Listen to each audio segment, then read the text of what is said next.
At the end of the day, it's not the end of the world, I can assure you. And like many people want to say, and I want to remind them, 5 years is not 40 years. The United Workers' Party is defeated but not destroyed. The party, having suffered a devastating loss at the 2025 polls, only securing one of 17 seats, is now looking to assess and review the way forward. We just have to go back to the drawing board, make an analysis of what happened. I mean, as unexpected as it was, we need to assess the situation, take stock, find out what is our next move, and the struggle is not over until the battle is won. In the aftermath of the polls, political pundits have latched onto some major talking points, one being the role that the leadership of each party played in the eventual outcome of the election. Leonard Spider-Montoute, public relations officer of the United Workers' Party, dismissed any notion that a single feature led to the downfall of the UWP's election campaign. No election is won or lost on one issue or for one reason. There are a number of factors that were involved, many of them unsavory. All of that will unfold as time goes forward.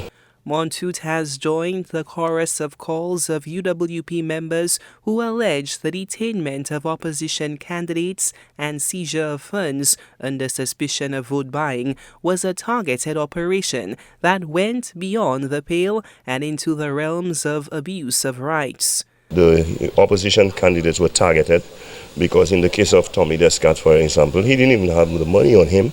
And let's bear in mind that a politician having money on him on election day, the assumption can be made for vote buying, but it is reasonable that he has money on him when he has hundreds of people working for him and he has to be spending money on that day for transport, for meals, for payment of salaries, for supplies and all of that. So to just make the assumption, okay, and to jump to a conclusion that the person is suspicious of bribery, I'm saying that is absurd, and I'm hoping that Tommy will take it to the next level to ensure that he gets redress for that abuse of his rights.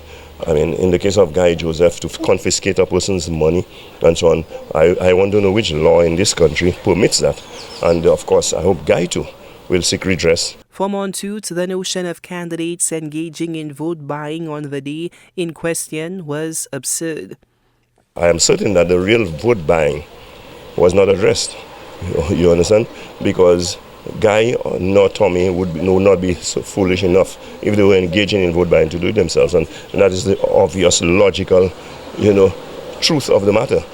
According to the public relations officer of the UWP, the efforts now will be placed on rebuilding and strengthening the party.